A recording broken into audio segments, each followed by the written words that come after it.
To mamy już 20 minut po godzinie 9. Tak jak zapowiadaliśmy, będzie o stroju motocyklowym, o ciuchach motocyklowych. No i tak na dobrą sprawę laik mógłby je podzielić na stroje skórzane i stroje tekstylne. I tutaj można byłoby już zamknąć drzwi, ale nic bardziej mylnego.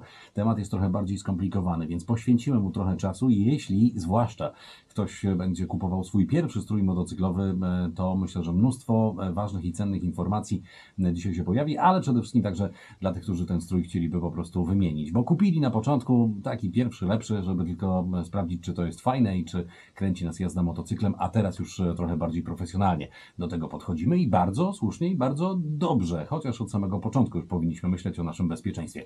Krzysztof Osienkiewicz, Motosapiens w naszym studiu. Dzień dobry, Krzychu. Hej, cześć i czołem. Fajnie, że wpadłeś. No właśnie, o stroju motocyklowym w ogóle, ależ jesteś przygotowany, coś niesamowitego, jestem pod wielkim wrażeniem. Zacznijmy od tej konstrukcji ciuchów motocyklowych, bo te ciuchy zdecydowanie różnią się od normalnych ciuchów.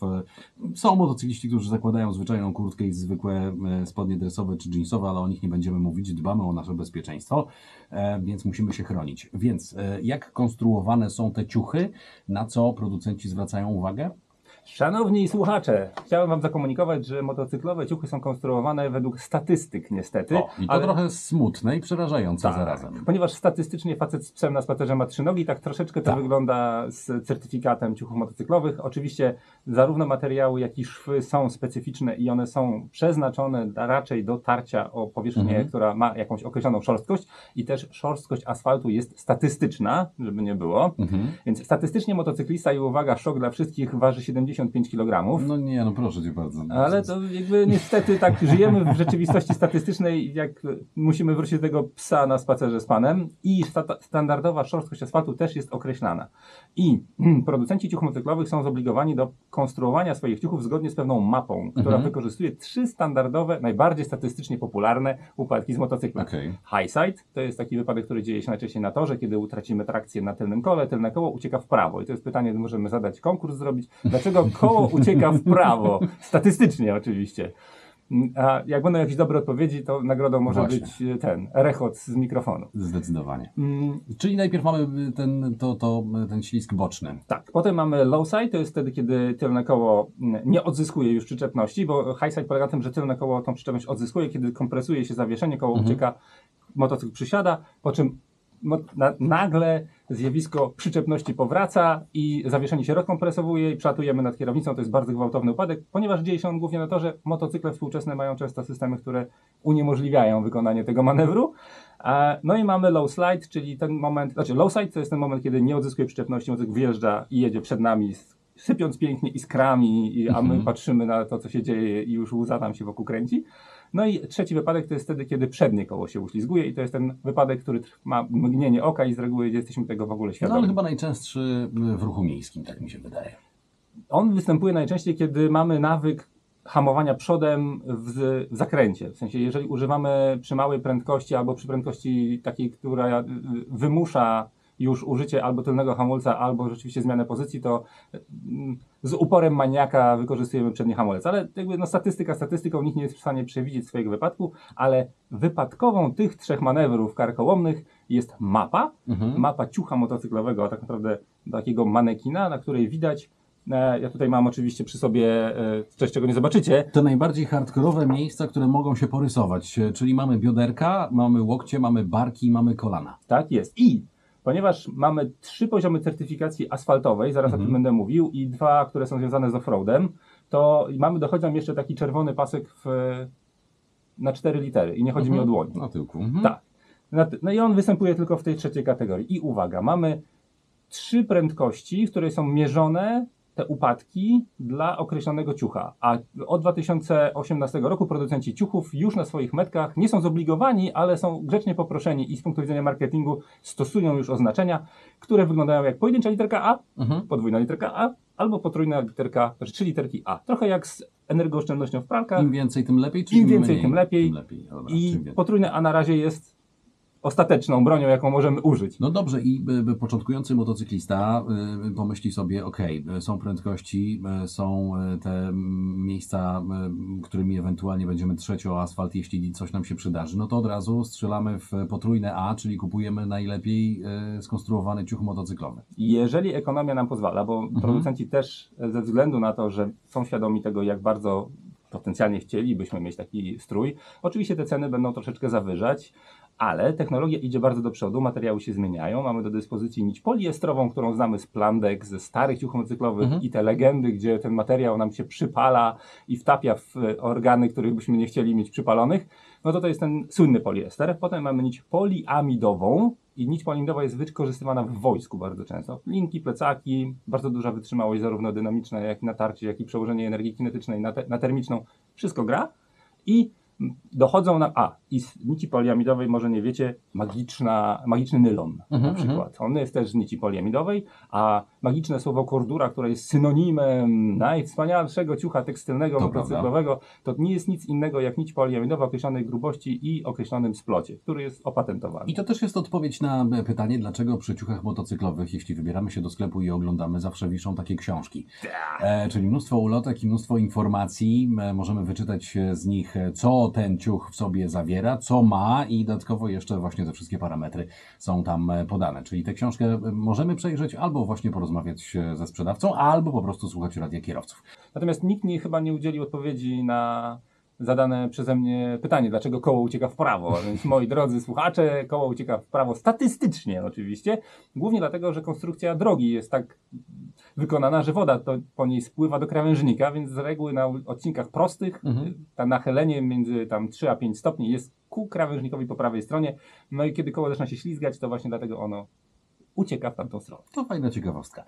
Warto o tym pamiętać zdecydowanie. Ale wracając do ciuchów motocyklowych, podejrzewam, że ci, którzy właśnie będą za chwilę robili egzamin i uprawnienia do prowadzenia motocykla i zaczną przygodę z jednośladem, staną przed takim dylematem. No dobrze, mam kurtkę, obojętne czy to jest kurtka skórzana, chociaż będzie ciężko w tym przypadku, czy tekstylna. Mamy kurtkę za 1000 zł i mamy kurtkę za 4 czy 5 czy 9 tysięcy złotych. No i ktoś powie, no dobrze, ale czym ona się różni? No, różni się ceną, różni się marką zdecydowanie. Marketingiem na pewno. Marketingiem na pewno. Czy faktycznie czymś jeszcze będzie się różniła?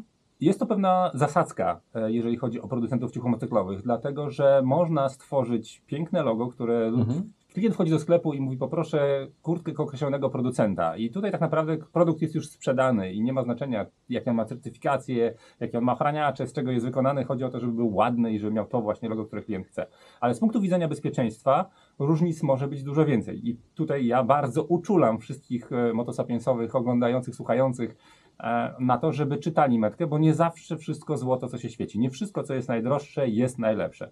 Istnieją oczywiście marki, które nie chodzą na łatwiznę i robią tylko z nici poliamidowej, czy tam właśnie z tych nazw już powiedzmy zamkniętych prawami autorskimi, ale jest wielu producentów, którzy nadal utykają w swojej produkcji w krajach szybko rozwijających się i korzystają z najtańszych materiałów po to, żeby tylko wyprodukować coś ładnego i wtedy motocyklista do pewnego stopnia będzie w pułapce. Jeżeli certyfikat jest pojedyncze A, ochraniacze są na najniższym poziomie bezpieczeństwa i materiał dominujący to poliester i kurtka kosztuje więcej niż, nie wiem, 600 zł, no to niniejszym jesteście właśnie w trakcie brania. W tej grupie. Tak. Gdy przymierzamy kurtkę motocyklową, to sprzedawcy zawsze będą nas pakowali w kurtkę o rozmiar mniejszą. Słusznie czy nie? To nie jest ich złośliwość. Patrząc na to, jak ochraniacz, żeby ochraniacz nie zbiegł z miejsca zdarzenia, musi być stabilny. Można go przybić gwoździem do łokcia lub kolana, ale będzie bolało. Więc jedyną szansą, żeby ten ochraniacz był we właściwej pozycji i to warto zaznaczyć, że w tej pozycji on musi być w momencie, kiedy jedziemy motocyklem, a nie kiedy biegamy obok niego. Także te wszystkie ochraniacze są tam, jeżeli chodzi o konstrukcję ciucha, zamontowane tak, żeby były we właściwym miejscu, kiedy jedziemy motocyklem. I to też jeszcze na chwilę wejdę Ci w słowo. Odpowiedź na pytanie, dlaczego w sklepach motocyklowych stoją motocykle. Nie po to, żeby było ładnie, tylko po to, żeby się do nich przymierzyć. Obie funkcje spełniają. Właśnie. I jest ładnie, i jest się do czego przymierzyć. Ale ciuchy motocyklowe to będą prawdopodobnie jedne z najciaśniejszych ciuchów, które sobie kupiliście, chyba że pływacie i macie piankę. Nie? No to jest taki drugi strój, który jest równie ciasny. Ale ceną bezpieczeństwa jest do pewnego stopnia ciasnota, Ale pamiętajcie, że komfort to też jest bezpieczeństwo. Nie możecie takiego Rubikonu przekroczyć, w którym nagle okaże się, że niestety... Jeździsz cały czas na wdechu. Tak, jak zabrałeś całe powietrze z pomieszczenia, żeby zapiąć suwak, to znaczy, że jesteś troszeczkę za daleko. Także jeżeli postawicie sobie 2 bieguny, komfort i bezpieczeństwo, i chcecie pójść w kierunku bezpieczeństwa, to prawdopodobnie będzie to kosztem komfortu. I też warto zwrócić uwagę na to, że nie są to ciuchy do biegania bardzo często, tylko to są ciuchy do siedzenia. Jeżeli uprawiacie turystykę taką dalekosiężną i macie trójwarstwowe ciuchy, planujecie jeżdżenie w membranie lub ociepleniu, które tam jest, to mierzcie te ciuchy razem z tymi wszystkimi warstwami, ale potem też proście w sklepie po prostu, żeby ktoś to wyjął i załóżcie to z powrotem. I jeżeli to się stanie żaglem, który już nie jest stabilny w żaden sposób, no to warto by było jednak sprawdzić, czy da się to docisnąć do ciała, bo z reguły jest jakaś regulacja, albo spróbować rzeczywiście rozmiar mniejszy. No właśnie, bo tutaj jest taka pułapka. Mamy kurtkę motocyklową, która ma dodatkową jeszcze wyściółkę, żeby nam było cieplej. Taki ocieplacz. Trochę wygląda czasami jak bonżurka. Izolator. Właśnie. I kurtka motocyklowa z tym wszystkim jest ciasna, a później to wyjmujemy i zaczynają się jakieś luzy. Tutaj na przykład w rękawach ten Tak ochraniacz jest. jakoś dziwnie się kręci. On może się ruszać prawo-lewo, czy nie powinien? I tu jest kolejny taki dosyć enigmatyczny temat, na który warto zwrócić uwagę, że ochraniacz, kiedy wyprostujemy kończyny, nawet gdybyśmy założyli zbyt małe ciuchy i przy pomocy wazeliny Zjedzie. i pomocy, tak, to on się przesunie. Kąt 90 stopni w założeniu powinien dać ochraniaczowi stabilizację. Jeżeli zegniemy łokieć lub kolano do 90 stopni lub bardziej, to ochraniacz powinien nie dać się przesunąć za bardzo, a jeżeli da się go zdjąć z ciała przy pomocy 2 palców, no to mogę zagwarantować, że w momencie, kiedy będziemy chcieli z niego skorzystać, to jego też tam nie będzie. A no właśnie. Krzysztof, bardzo Ci serdecznie dziękuję za te wszystkie informacje. Myślę, że nie raz, nie 2, nie 3 będziemy wracać, bo jeszcze mnóstwo tematów i rękawice, i buty, i... Będzie mi szalenie miło. Daj spokój. Ale żeby nie być sobą, mam do powiedzenia 2 bardzo ważne słowa Właśnie. dla mnie. Żyrafa jest najpiękniejsza. Tak jest, takie było hasło umówione. Tak, i specjalnie dla Pawła musimy jeszcze wspomnieć o rentowności. No i tym optymistycznym akcentem O. bardzo dziękuję Słowa i pozdrawiam klucze i dzięki serdecznie. temu Krzysztof zje śniadanie, za chwilę Tak. obiad zje i może normalnie wrócić do domu. Krzysztof Ozimkiewicz, Motosapiens był dzisiaj naszym gościem. Wielkie, wielkie dzięki.